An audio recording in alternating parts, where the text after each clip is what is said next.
And I'm Grant. Welcome to No Enemies Here, the show where I get no respect. How can I get respect? Alright? Anyways, welcome to Season 5, Episode 12, if I'm not mistaken. And, let me get on with some news here. I've got it all hammered out. And that's not good, eh? Every time it's live, something like this happens. I don't edit stuff. Come on. Sangla Maron.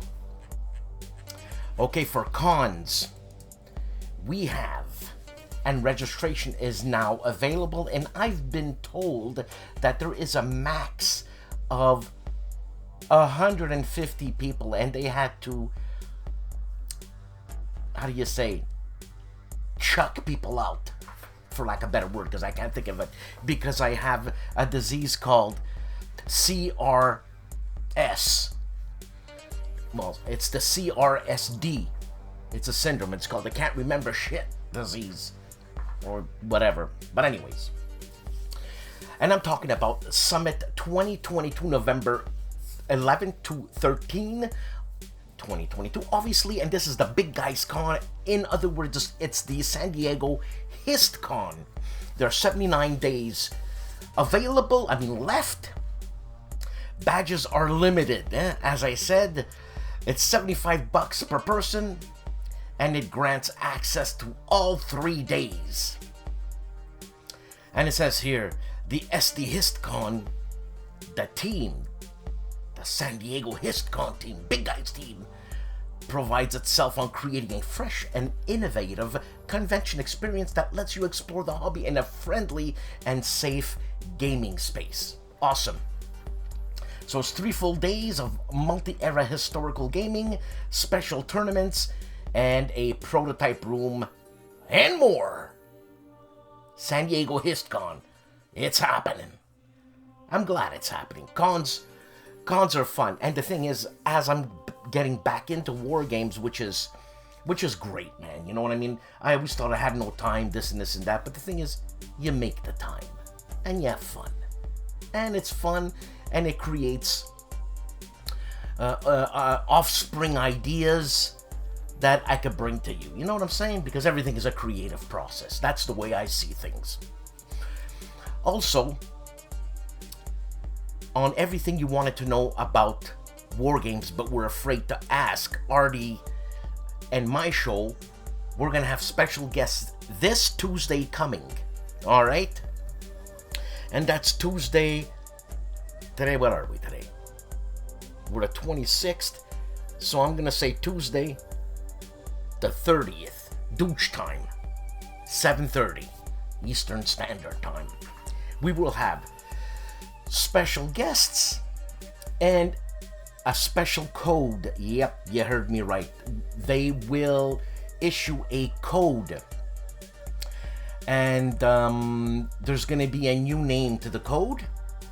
I was held at gunpoint, and therefore I had to succumb, or I succumb to reasoning. Right? CRS. No, CRS. Very close to CSRs. The CRSs can't remember shit, and CSRs are the awards. And what's happening with the CSRs? I have no idea right now. My feelers are out. I don't know what's going on. That's all I can say. That's all I have to say. Because that's all I know. I mean, I know a lot of more things, but, other than the CSRs. And today we have new reviewers and YouTubers that I was scouting out, I was doing my homework. And a lot of these YouTubers have a lot of stuff happening. Check it out. And hey, I got nothing else to say except, oh putain! Kilroy, I hope you send me something, right? Because if you don't, I'm just trying to be nice. Have a good one. Black Jay.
start the news by saying my dog just pooped in my car.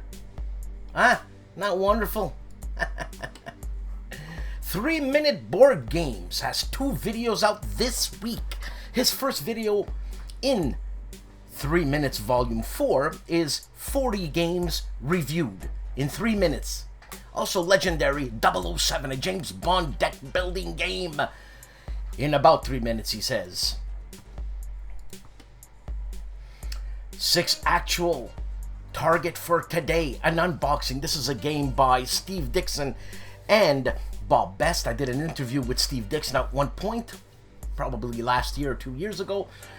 And target for today is Bombers Over the Reich, 1942-1945. This is a game not unlike B-17, Queen of the Skies, many charts and all that.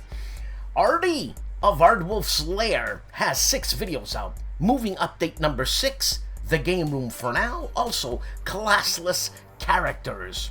Top 5 fantasy RPGs that aren't Dungeons and Dragons.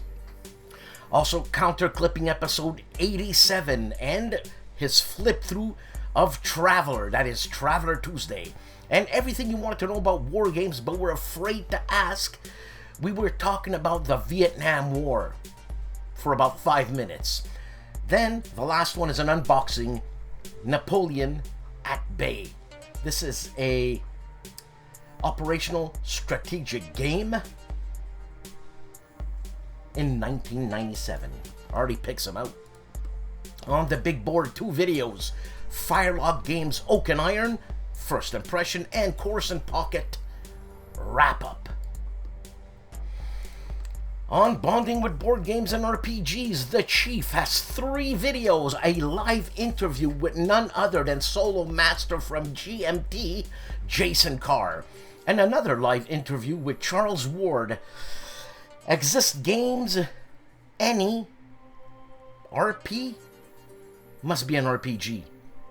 And the last video is Evil Twilight 2000, LeFew's Last Stand, Season 1, Episode 28. Here's one of these new channels, but an old channel I'm glad to have found him again. Box of Delights. Check him out. Nice presentation. John Company 2nd edition part 5. This solo, part 6 solo. Also Battle of the English Civil War.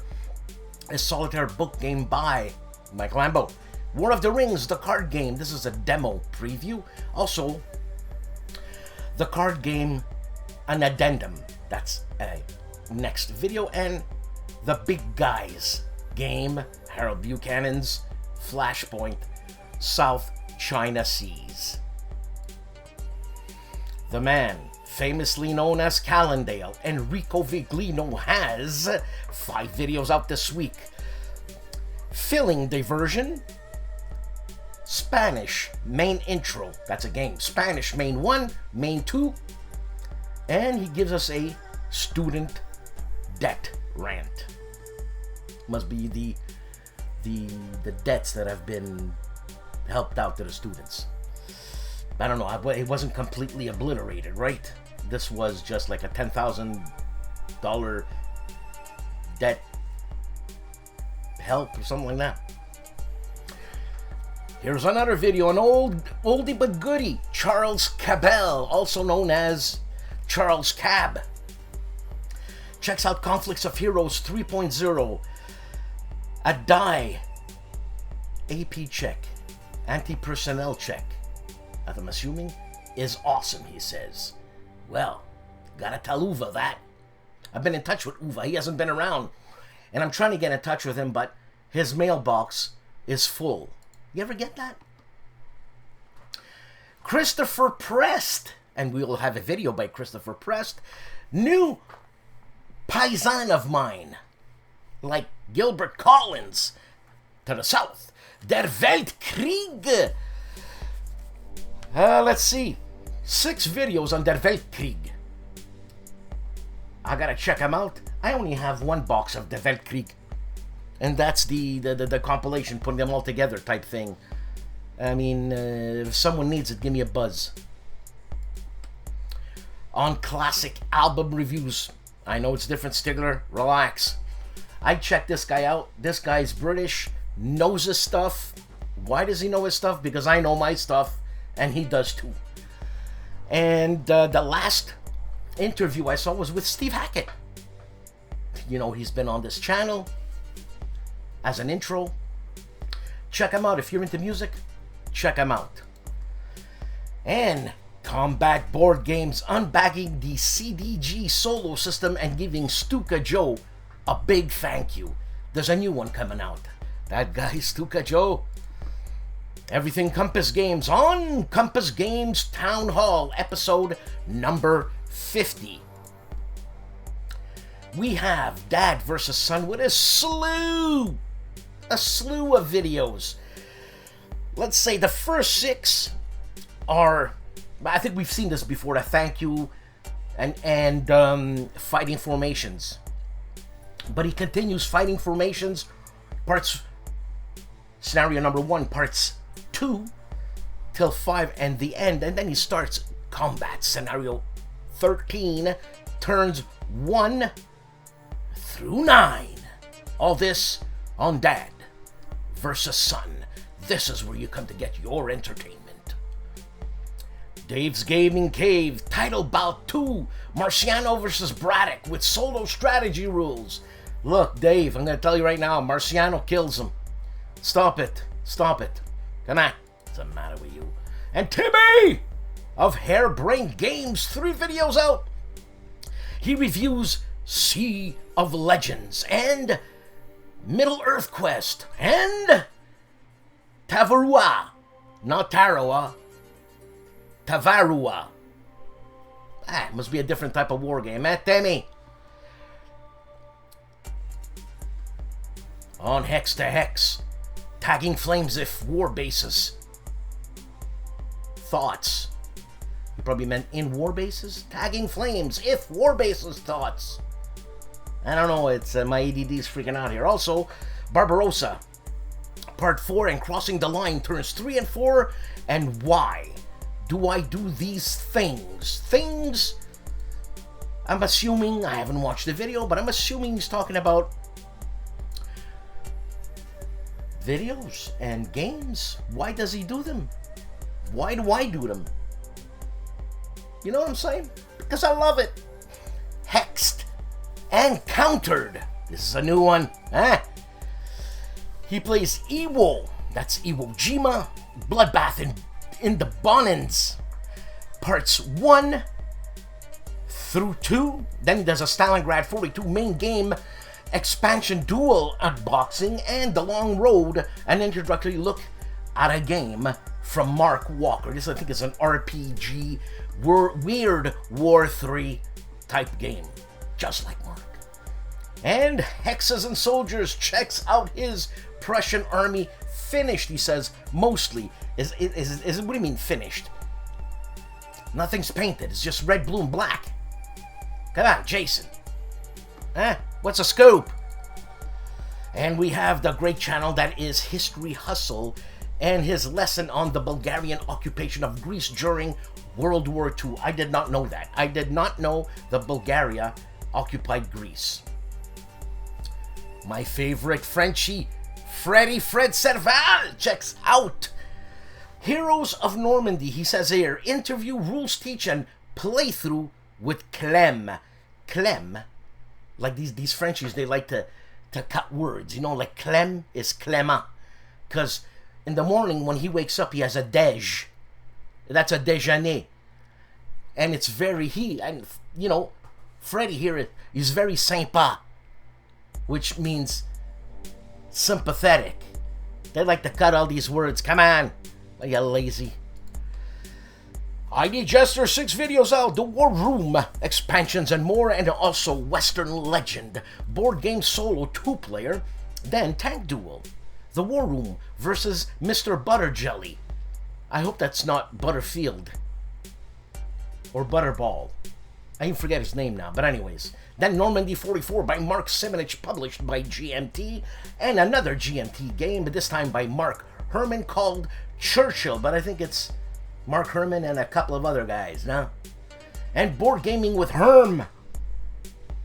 Herman Letman. Herman's he's self-deprecating. He says he's not a good board game player. But what can I say?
How did the Avalon Hill Game Company rise from humble beginnings to create, shape, and mold the board game industry through the 60s, 70s, and 80s, only to disappear late in the 90s?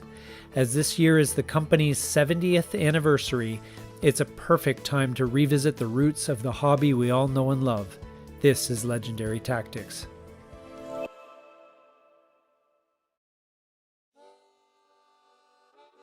Part 1. Origins. Why do all these documentaries have to begin with a lone harmonica? I'm not sure. Like a lot of great things, the origins of the Avalon Hill Game Company are humble. Things officially began in 1952.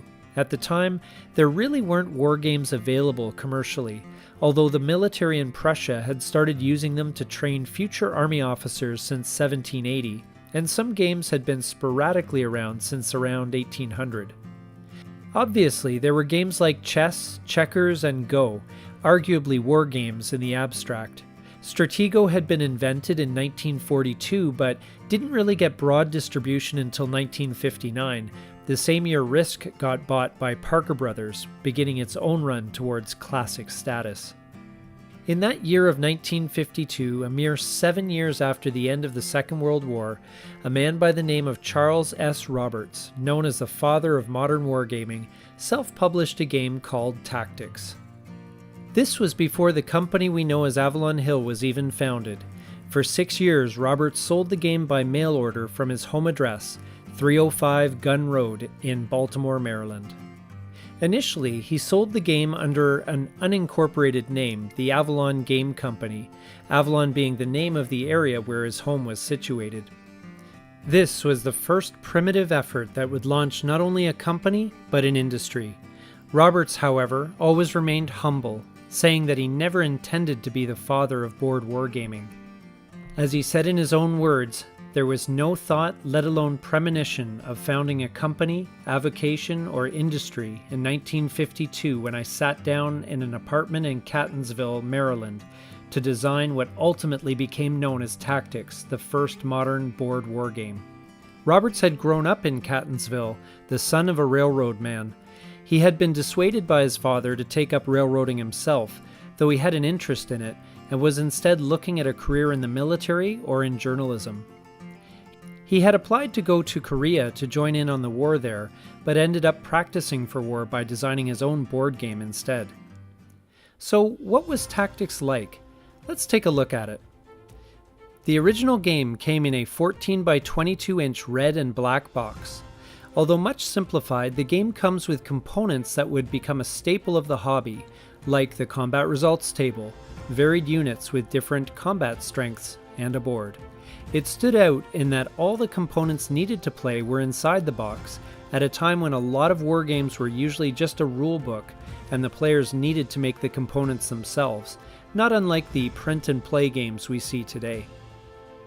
The game itself was, of course, similar to Tactics 2, its more famous successor, aside from some differences in the combat results table and the ice cream-like mountains. Tactics sold well enough, about 2,000 copies, to be considered the first commercially successful war board game.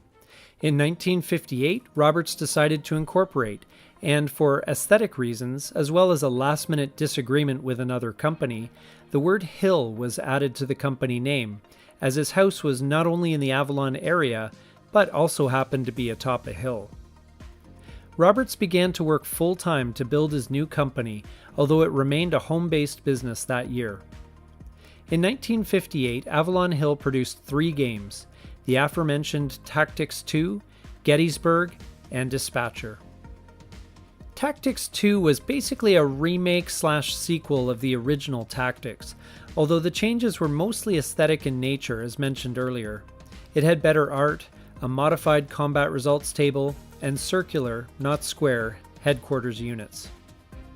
Often described as military chess, it was similar to its distinguished precursor in that each unit has different capabilities, but was different in that one could move all, some, or none of one's units in a turn. There is no moving one piece at a time like Stratego, chess, or checkers, nor was there a roll and move mechanic. The map board had varied terrain that depicted a fictional continent where 2 nations, red and blue, squared off in battle. It was divided into squares instead of hexagons, as that particular wargaming innovation had not come along yet. It was quick playing, not overly complex, and most importantly was a great introduction to the hobby of wargaming. It was perennially sold by Avalon Hill at a low price, as a lost leader to get people hooked on the hobby. It was actually dropped from the lineup briefly in 1972, and then reworked with less expensive components in 1973, which helped it to consistently stay in print after that. Interestingly, in 1981, there even was an unauthorized version released in Brazil, which sacrilegiously used a hex grid, and which was referred to as Tactics 3. Gettysburg, the second game out that year of 1958, was revised in 1961, 1964, 1976, and 1988, with each revision essentially being an entirely new game, not compatible with previous iterations. It started out with the map board divided into squares, and each subsequent edition would alternate between hexes and squares on the map board. It has the distinction of being the first historical wargame on the market, as it is an attempt to recreate the famous Civil War battle that took place between the 1st and 3rd of July, 1863. One player would take control of the strong but brittle Confederate side under General Lee, and the other player would take the more numerous Union forces. The battle would play out on a board representing such colorfully named places as Little Round Top and Devil's Den, and would be a real back and forth as reinforcements arrive over the course of the battle, as they did in real life. Interestingly, Roberts admitted in 1983 that it was also the first and last wargame to be introduced with no playtesting whatsoever, an omission which plagued it through numerous futile redesigns. However, it sold very well, and in spite of its flaws, has to be counted as a successful title. Dispatcher was the final game released that year, a game that has, for the most part, been lost to time. Roberts was a lover of trains and came from a long line of railroaders, as mentioned earlier, so it was only natural he would design a game about it. The goal of the game Dispatcher is to move a bunch of trains, for which you are responsible, across either the Eastern or Western Division. There's a mixture of first class, second class, and freight trains, the first 2 operating according to a timetable. Players attempt to win the game by accumulating less demerit points than their opponent, by skillfully moving their trains along different tracks and flipping switches. In many ways, the game is like a terrestrial version of being an air traffic controller. It was, however, as mentioned earlier, not that popular. Though it was officially discontinued in 1964, it apparently took 4 years to sell off the remaining stock. The next year, 1959, brought with it some changes. Roberts had survived his first year in business, and the company was moved out of his home into a commercial building in Baltimore on 7 South Gay Street. 2 new games arrived that year, and the first one from an outside designer. 2 designers, in fact. Tom Nissel and Ray Thiem were corporate lawyers that created the game called Verdict. Verdict is a bit of a strange creature. As you might expect, one player takes the part of the prosecutor and the other is the defense. You work your way through 15 separate criminal cases, again as you would expect. But in this game, you don't win by proving the defendant guilty or not guilty, but instead by utilizing courtroom procedure correctly and entering statements properly into evidence. So the players battle it out to see whether certain evidence is admissible, and objections are raised regarding hearsay or relevance, for example. Reportedly, this game sold for $3.95, which would be worth about $38 in today's money, and was popular enough to merit a sequel later on. The other game that came out that year was U-Boat, another Charles Roberts design. This game recreated the classic World War II Atlantic Ocean cat-and-mouse chase between one German U-boat and one destroyer, each trying to sink the other with a critical hit. There was also a multi-ship game which was 3 versus 3. The first copies had metal miniatures for the destroyers and subs, but these were later replaced with die-cut counters. Later editions also added rules as to where torpedoes could be placed and damage caused by near-miss depth charge attacks. U-Boat was a reasonable success and stayed in print until 1972.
What if Caesar survived the Battle of Ctesiphon, 42 BC, all this on Invicta?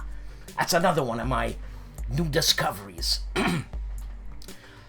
Also, the man who goes by the name of Jeff has lots of videos out. He doesn't come out with a lot of videos in one shot, he comes out with a lot of videos. Stars of Acarios, or Acarios, playthrough part 4, parts 5, 6, 7, 8, and then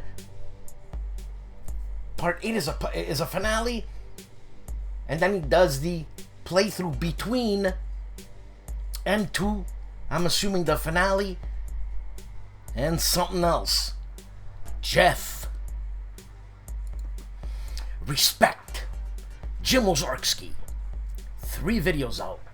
And check this out. Somewhere in Stalingrad for Crossfire. It ain't a World War II game. The Battle of Achtdorf Part 2 for Shackles 2. And the Battle of Quatre Bras for La Salle 2. KilRoyWasHere. I didn't get any video from this guy. There he goes. He's got time to do all this, but he's got time for me. 6 videos out. Fire in the Lake, I should say. Fall of Saigon.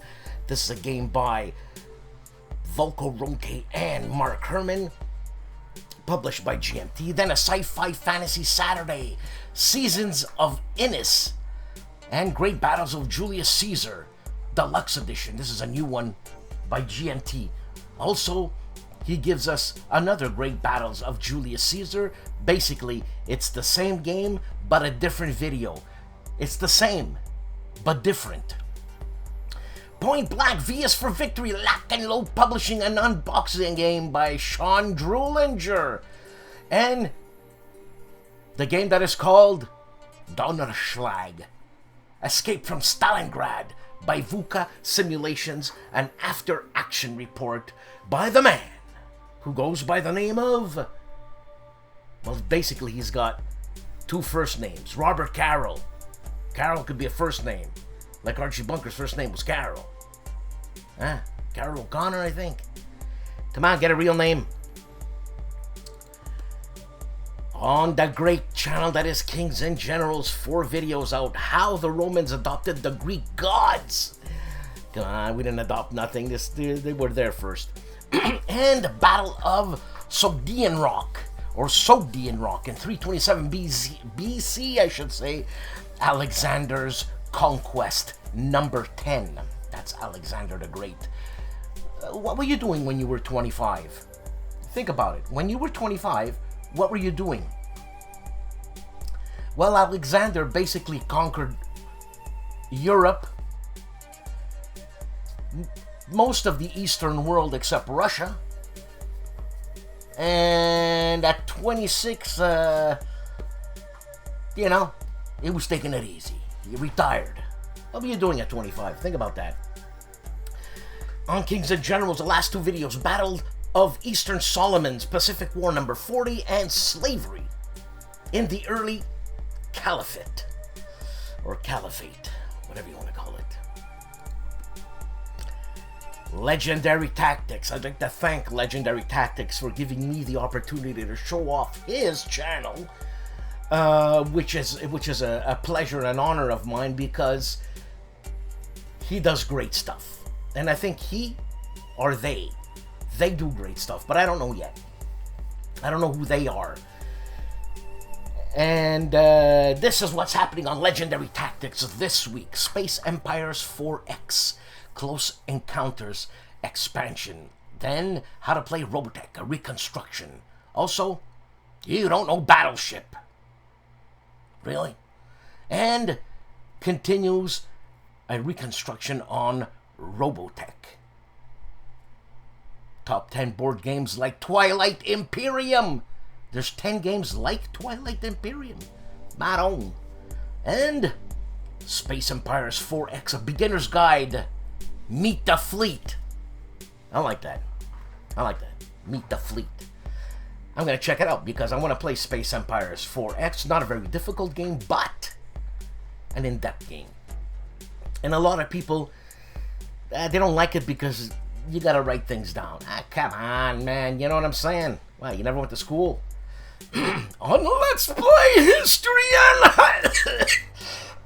Jan Heineman. Jan Heineman quotes the great W.H. Auden. I love W.H. Auden. And on Let's Play History, today, the struggle. Tomorrow, the dream. And yesterday, I don't know. W.H. Auden. I never read that one. Team hold on a second, I can't even read this. Team Candicetrian. Candiciatron. Hey, someone send me an audio tape of this. Submissions for Consum Game Jam number 2. Fred Serval. Check it out on Homo Ludens, the Consum Jam number 2. Your game might be published. That's all. On Lock and Load Publishing, 2 videos out there on the air with all things World at War 85 and Blood and Fury. I was talking to Carl Kreider yesterday while having a pipe. And he plays a lot of World at War 85. Been playing it a long time. Also, breaking news, new prototypes arrive. All this on Lock and Load Publishing. Excuse me, I must have ripped my throat doing a Fritz Jan Heinemann thing. The vampire that is Dr. Mark Felton of Mark Felton Productions has 4 videos this week. The first one being a Russian invasion of China. Operation August Storm. Also The King, the Thief, and the Spy. A still secret World War II secret. You know what I'm saying? The King, the Thief, and the Spy. That'd make a good children's book. Also, super rare World War II Gallantry Award. I'm into it. As a matter of fact, Gregory M. Smith, when I met him at WBC many moons ago, he was the first person I met, took me up, showed me his game. I forget which game. It's a World War I aircraft game. I forget the name. CRS, you know what I mean? Can't remember. And anyways, in 10 minutes I had beaten the other guy because it was a dogfight. And basically I busted his engine. He had no more ammunition. And I was tailing him. So Gregory M. Smith says, okay, finish him off. And I said, but I don't want to finish him off. I already beat him. You know, where's the gallantry? And he added that rule in because of that moment, because of me. Thank you. Also, Mark Felton finishes off with Anzio 44, Forgotten D-Day in Italy. My mother didn't forget it. Mo of Mo's Gaming Table, or Mo's Game Table, 2 videos out. Irish Freedom from White Dog Games. This is a preview, and Whiskey Charlie episode 42, Summer's Winding Down. On My Own Worst Enemy, gameplay, Assault, Red Horizon 41, turn 4. It looks like a cool game. I like all that stuff. And this was for Stigler, and Stigler, I hope you appreciate it because I researched hard for this. Pasta Grannies. Hey, you want to learn how to make pasta? This lady is 101. She started when she was about 6. So she has 95 years experience in making pasta. Her name is Rosina. It's a channel called Pasta Grannies. Unbelievable. I'm a cook. We got things to learn. As a matter of fact, once there was a show with Anthony Bourdain, right? of No Reservations, I think it was a show called. Anyways, he was an MC at an interview type thing, right? He was giving an interview. And before this person came on, Anthony Bourdain was all giddy. Now, if you know Anthony Bourdain, he doesn't get giddy. He's not giddy, right? And he's like, he's all stupid. And it's like, oh my God, I can't believe I'm interviewing this person, this and that, boop, beep, bop, boop, bop, beep. And it was Jacques Pepin. Now, if you don't know Jacques Pepin, please research Jacques Pepin, okay? Jacques Pepin, I'm going to just tell you a little. Jacques Pepin's first job, I mean, his mom had a restaurant, so he started cooking at the age of 0.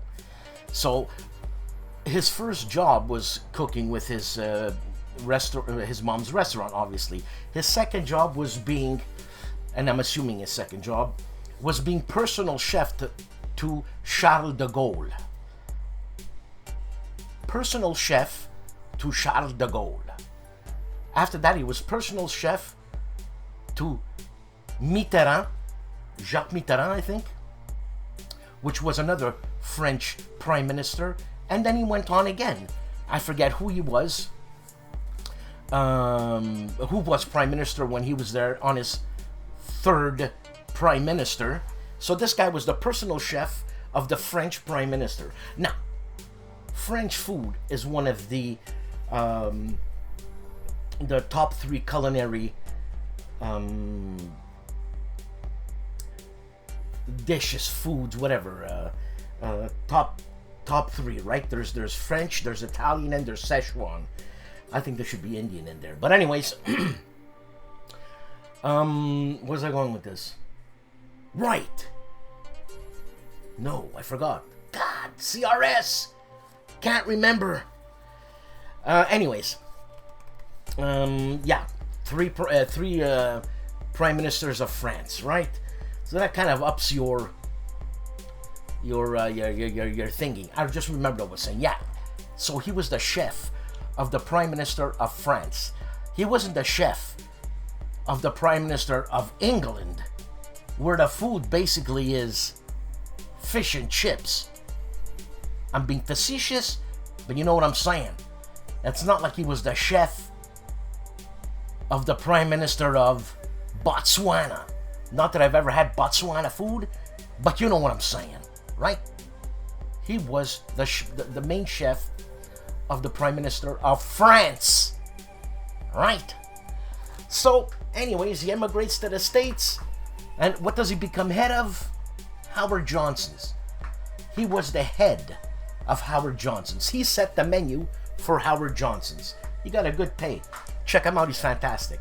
Look at this, 101-year-old Rosina making sizzling pasta soup called taku con lo zi. Zi. I guess le zi is I don't know what le zi is, but I remember seeing it, so I mean, I forgot. CRS, man, what can I tell you? Pasta grannies. Stigler. Pasta grannies.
Oh, hi there, Dan.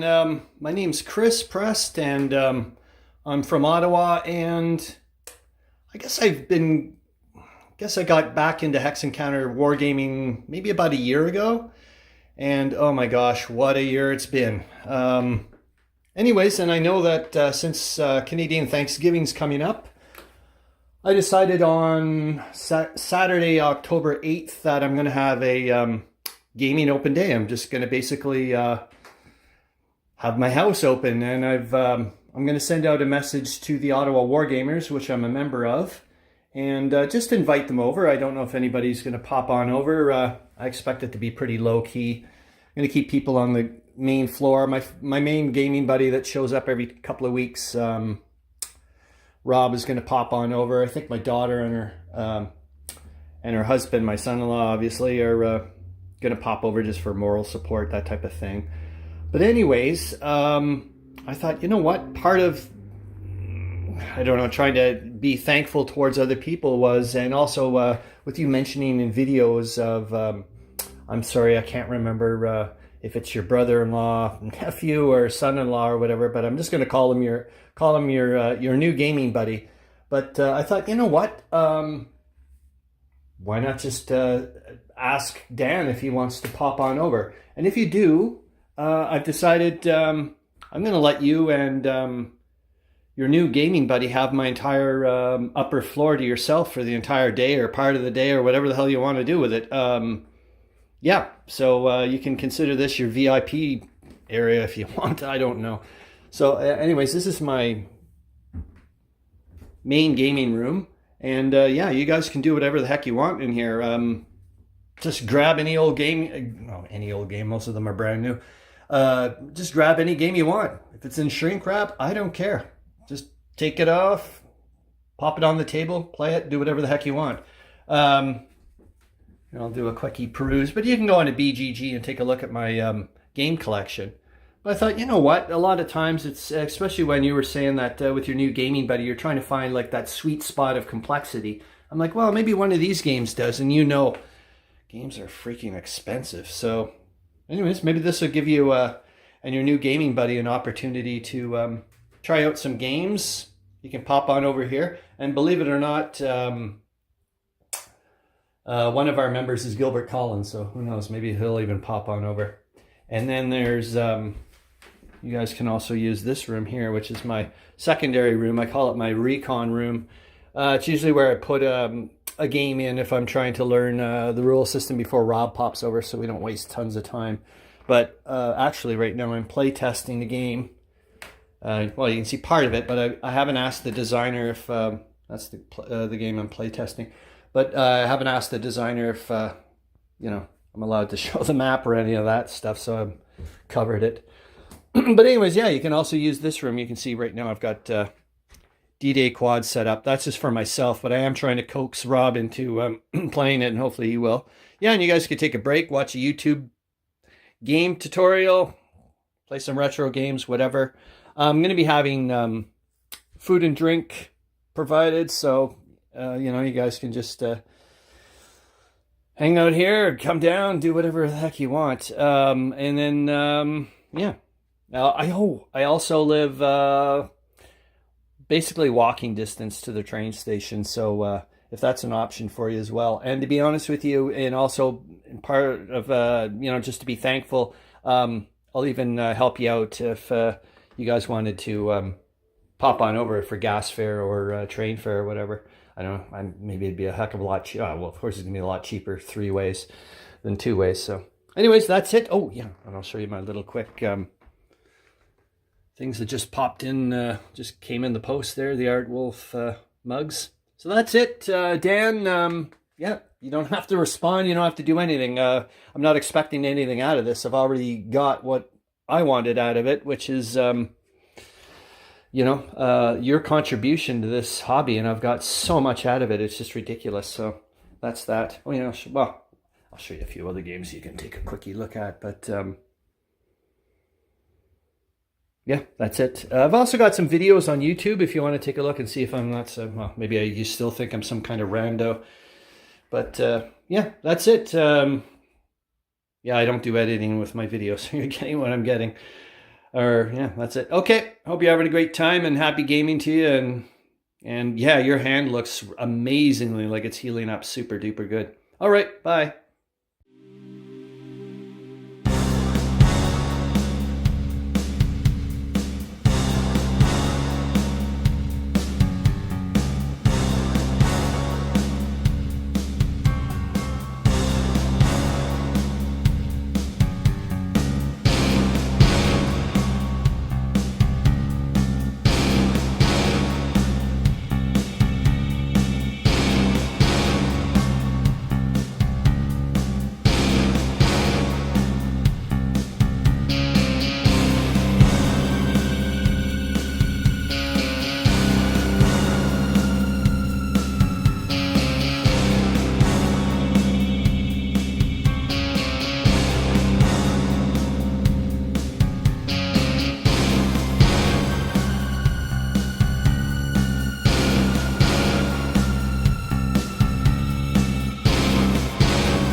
Hey guys, Dave here. Welcome to the Centurions Review, the punk rock band of wargame review institutions. This week we created 3 YouTube videos. The first is Moscow 1941, The Enemy at the Gates from SPI. The rulebook looks decent, but the game says it takes 4 to 6 hours to play, and that's 2 to 4 hours more than I typically have to play a game. Next, we did a first look at Games Workshop's Blood Bowl. I bought this used for $9 a long time ago, and it included the base game, expansion, a book, and an issue of White Dwarf. If you're not familiar with this game, it's a fantasy football game where the teams are made of orcs, dwarves, humans, etc. Last, we did a first look at Market Garden Nimjin Bridge from Victory Point Games. I've played 2 other games from this series and liked them. The games in this series are low-complexity war games designed for beginners. I wish more publishers would release beginner war games more often. That's all I got. Thanks for watching, and have a good evening.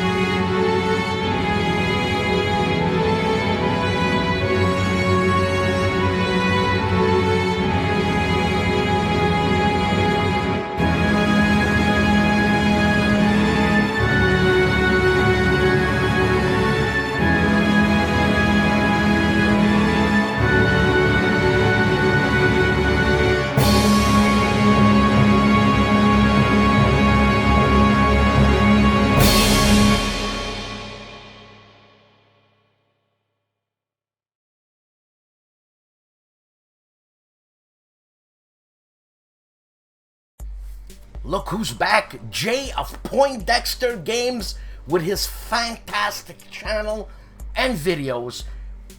He features B-17 Flying Fortress Leader, Mission 15, the final missions. He says we've reached the end of the campaign, but we still have more points to score to reach that good rating. Our experienced bomber groups should be at the task, however.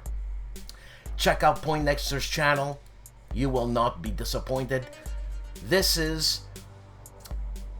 Poindexter took over from STUKAJOE after B-17 Queen of the Skies. This is a continuation of that. Pushing Cardboard.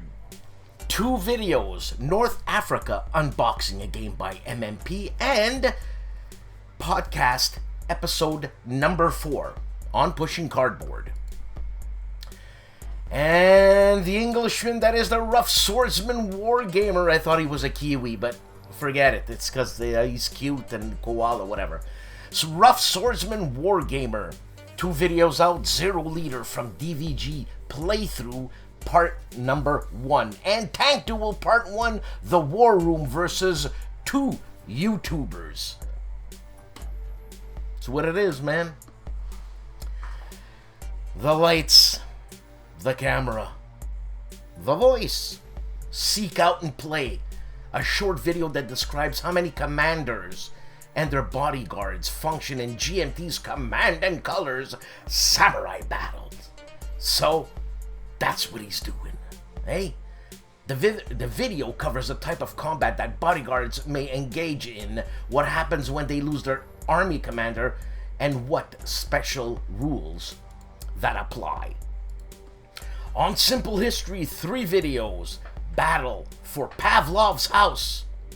Right, David Thompson. And World War II Bobbies, who stole from the Germans.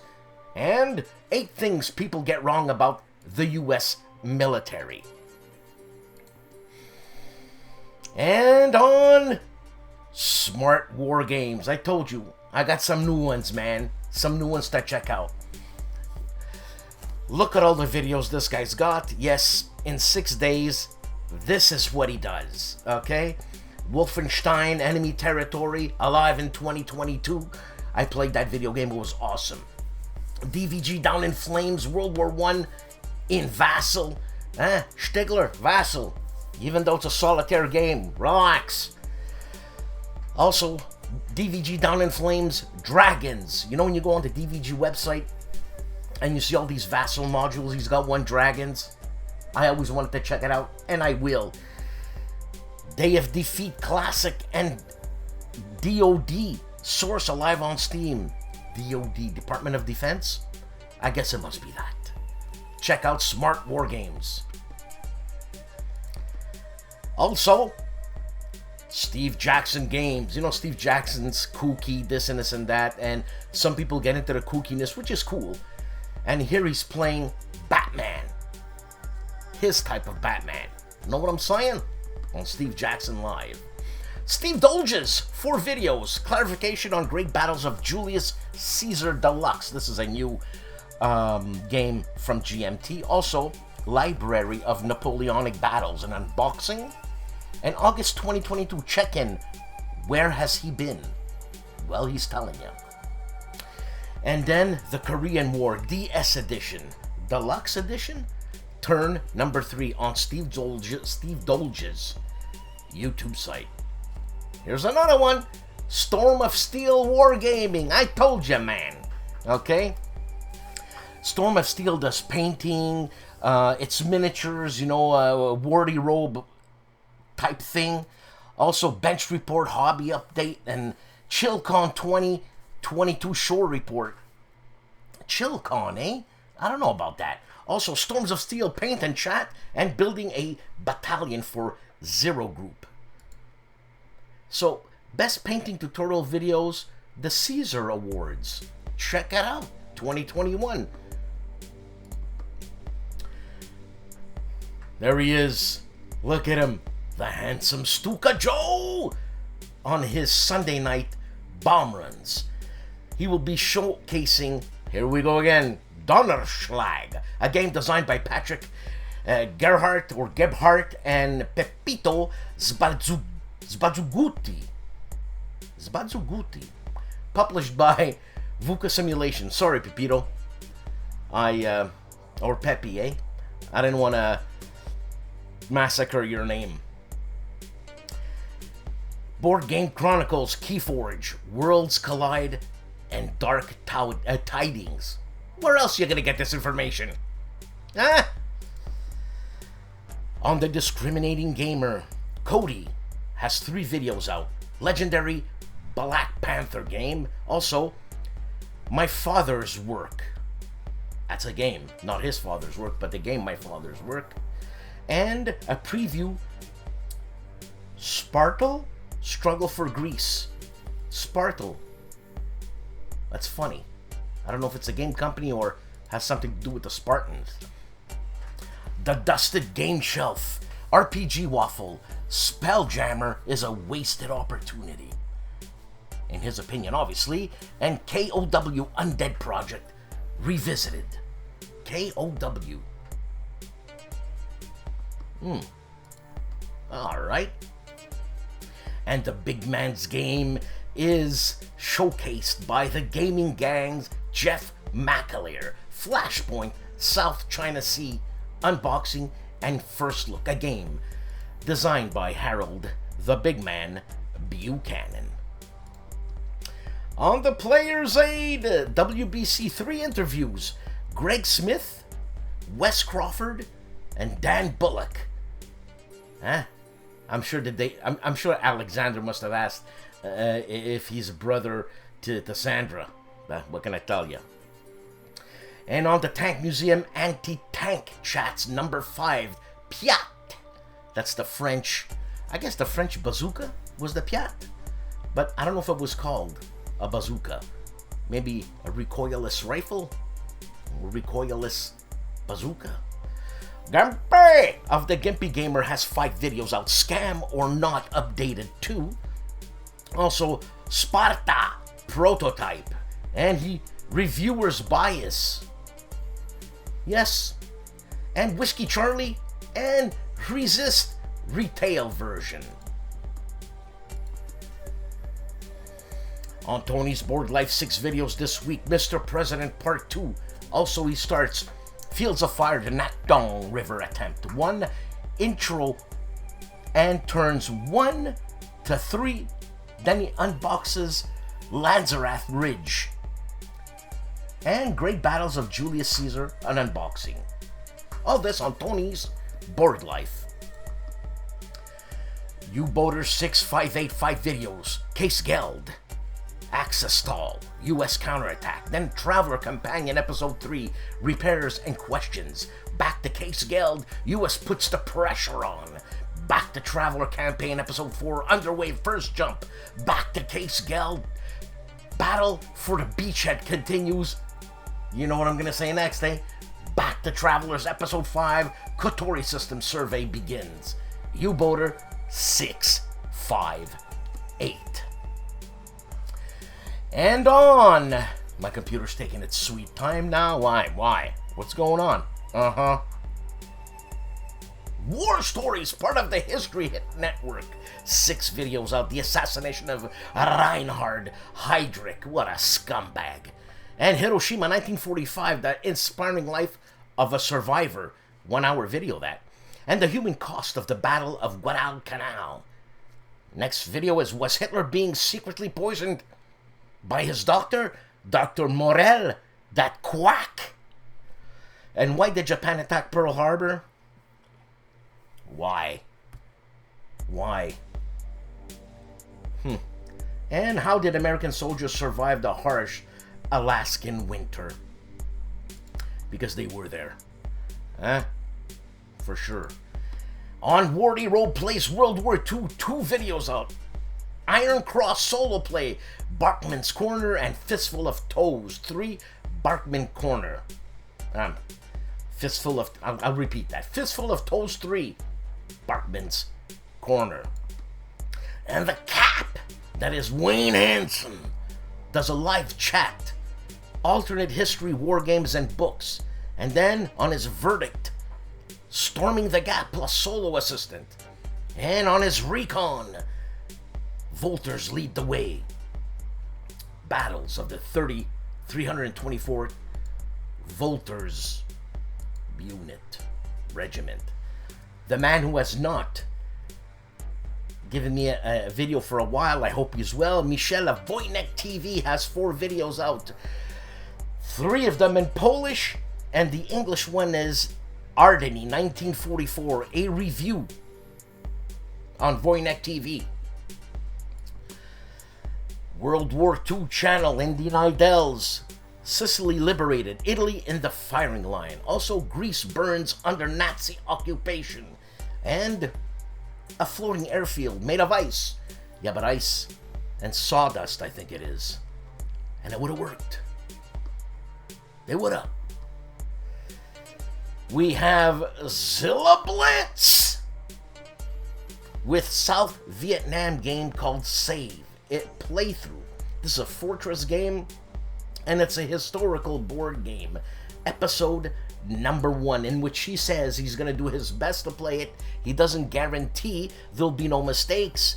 But hey, Zilla, join the club. And that's it for the news.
Another week, another show. Thank you to all my patrons, Thank you for watching this show. Please like and subscribe. It's a blast. Every single time, it's a blast. Okay, so don't forget the Big Guys Con, because God, if I forget, God help me if I forget. Gott in Himmel! If I forget, okay? The San Diego His Con, Harold Buchanan. He's got power, that guy. Also, again, thank you very much to Christopher Prest for that nice video. Excuse me. Excuse me. And, yeah, you see, I don't edit it out. I'm a human. Human. Christopher Prest, thank you very much for that nice video. I might take you up on that. And, Legendary Tactics, thank you very much. Please tune in next week where we're going to have part 2 of 1. The week after that, we're going to have part 1 of 2. And then we're going to have part 2 of 2. If it's not confusing for me, trust me, it ain't confusing for anybody. Stigler, I'm pulling your leg. Okay, man? Seriously. You know, you never beat a dead dog.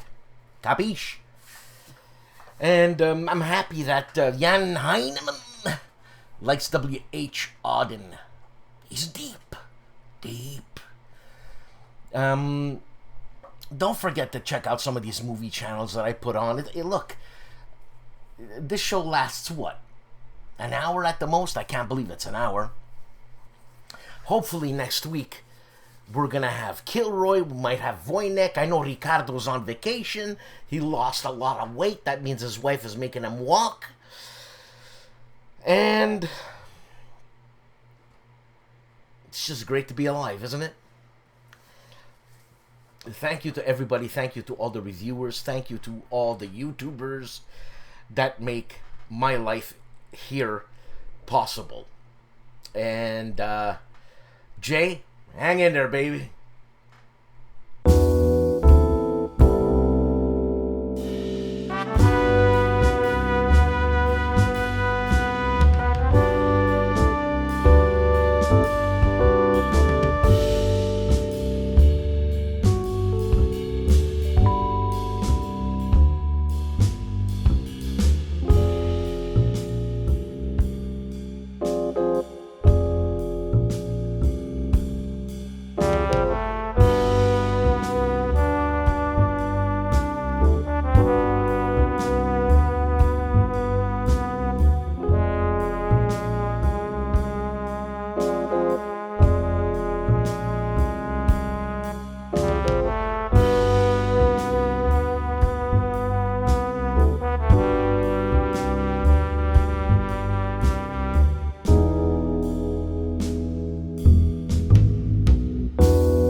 Well, I am loud.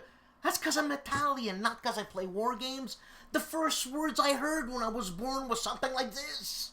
Ah, ma quanto è bello sto baby! Frank, coming over here and check out sta creatura! Quanto è bello sto baby!